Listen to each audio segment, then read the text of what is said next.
Bigger isn't always better in the land of giants. In the NBA, it's always refreshing to watch a player who isn't 6 feet tall competing with the Titans. It's also the reason why they become famous when they succeed on the court. Height has never overwhelmed the top players in sports. In this video, we're going to explore some of the greatest players under 6 feet in NBA history. Starting off with a bang, Tyrone Bogues is the shortest player to grace an NBA court. The number 12 was the overall pick out of Wake Forest in the 1987 draft. Cameras frequently showed the height disparity between the 5'3" Bogues and his larger competitors during his 14-year career with 4 teams. One of his most fascinating moments came off-court when he was photographed standing next to his 7'7" Washington Bullets teammate Manute Bol in 1987. There's also a picture of Bogues in his defensive stance facing the 6'6" Michael Jordan during the 1995 playoff game between the Charlotte Hornets and the Chicago Bulls. The greatest of all time supposedly made fun of the point guard's height during that series. However, some have debunked that claim as a hoax. Bogues is the Hornets' all-time leader in minutes played, assists, and steals, making him one of the top players in the franchise's history under Jordan's ownership. Moving along, Avery Johnson led the Dallas Mavericks to 3 straight seasons of 50 wins or more. That also includes 1 trip to the NBA Finals. His game-winning and series-clinching shot in the 1999 Finals, which gave Tim Duncan and the San Antonio Spurs their first NBA championship, may be his most enduring memory. Even though Johnson is barely 5'10" tall, he served as a standard floor general. Few players ever have amassed as many assists as he did, even though he never attempted more than 10.8 shots per game and never scored 30 points in a regular season game.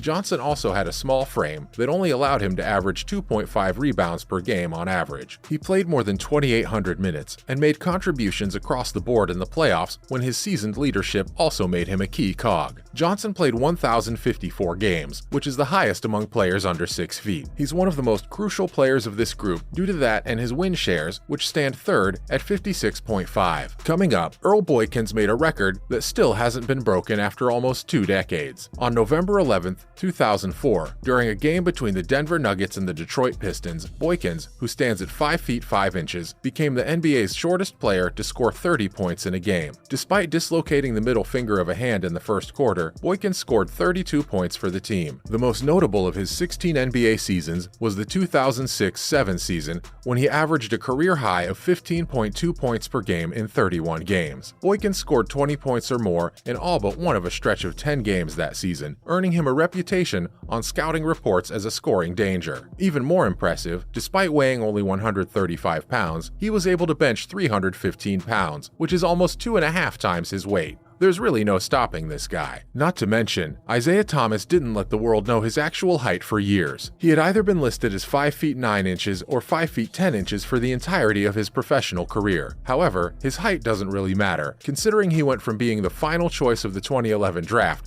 to one of the NBA's most prolific scorers. But he had to let the world know, right? Thomas finally came clean in 2016 when he was playing for the Boston Celtics. He admitted to being barely 5'8" in the Players' Tribune. Despite this admission, the Los Angeles Lakers listed him as 5 feet 9 inches tall on its roster when the player was there. Regardless of his true height, Thomas represents a dying breed in the NBA. Small guys with big names. On May 2, 2017, he particularly excelled, scoring a career-high 53 points on the 23rd birthday of his late young sister China, who passed away in a car accident. Thomas's performance represented the highest postseason scoring output since 2003, when Allen Iverson, another tiny player, scored 55 points. Following up, Nate Robinson had the opportunity to play professionally in a dozen different sports. Football was the first sport that led him to receiving an athletic scholarship at the University of Washington. In the 2005 NBA draft, Nate, the Great, was chosen as the 21st overall pick after opting to devote his life to basketball. With an 11-point-per-game average during his career, he transformed into a potent spark plug. The NBA's All-Star Weekend performances are what he'll remember the most. The 3-time Slam Dunk Contest champion is one of the best little guy dunkers of all time. Now, we have Terrell Brandon, who's appeared in 2 All-Star games during his 11-year NBA career. After 3 years of closely studying 4-time All-Star Mark Price from the bench, this 11th overall choice made his presence known by leading the Cleveland Cavaliers to 11 straight victories. This was the time time when the veteran was out with an injury. That winter, Price was traded to the Washington Bullets, and the Cavaliers made their 5'11" guard their regular starter. After that, Brandon turned into the epitome of reliability, averaging 12.4 points, 5.4 assists, and 1.6 steals over the course of the next 8 years of his career. Richard Hoffer of Sports Illustrated even referred to him as the NBA's finest point guard in 1997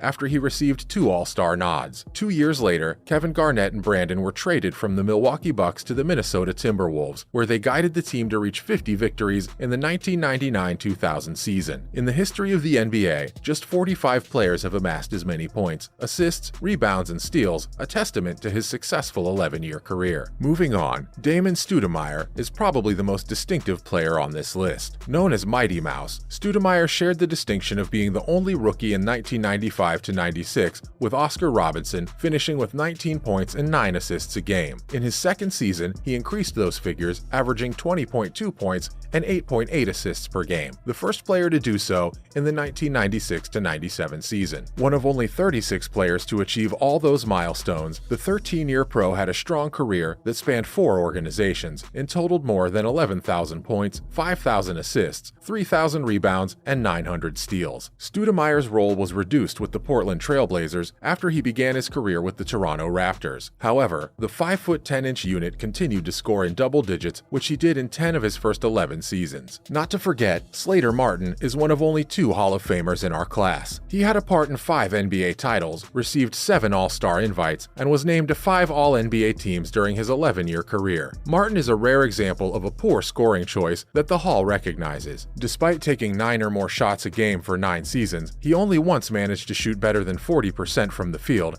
and averaged double digits in 5 seasons. But he wasn't in charge of scoring. The 5'10" Texas product was given the responsibility of facilitating other great talents of his day, like George Mikan and Bob Pettit. Next up, Ty Lawson is a fan favorite. Other than Chris Paul and Stephen Lurie, Lawson was the only player from 2011 to 2015 to average at least 20 points and 6.5 assists a game with an effective field goal percentage of at least 50%. However, he only had a brief period of success. Even though he lost all 6 of his career series, Lawson was an explosive scorer in his heyday. His single-game best is 37 points. The 5'11" guard's most productive postseason game came against the Golden State Warriors in 2013. He averaged 21.3 points and 8 assists, including 35 points and 10 assists in a 2-point Game 3 loss. His time with the Denver Nuggets was abruptly over following a string of alcohol-related charges. The player also struggled with the Houston Rockets, Indiana Pacers, and Sacramento Kings before leaving the league after his age 30 season. He also guided Denver to a 57-win season. Lastly, Calvin Murphy is the other Hall of Famer and the NBA's greatest player under 6 feet. With his unmatched first step, superior ball handling ability, and astounding athleticism, this jitterbug helps the Houston Rockets set records that would last for over 50 years. James Harden didn't surpass Murphy's single-game point total at 57 until 2018, and in 2019, he also surpassed Murphy's career assists total for the team at 4,402. The 5 feet 9 inches guard was a prolific scorer, as shown by his 11 consecutive seasons of 1,000 or more points and his 17.9 points per game average across 1,002 career games. But far from being a specialist, Murphy was outstanding on both ends, playing tenacious full-court defense when not going for the basket. In the NBA today, he would be ranked 6th based on his 25.6 points per game average from 1977 to 1978. Murphy is second all-time in terms of points, assists, and steals in Rockets history. That's a wrap for this video. Which one of these players do you think is the greatest in NBA history? Make sure to give this video a thumbs up and subscribe to our channel for more videos like this. See you at the next one.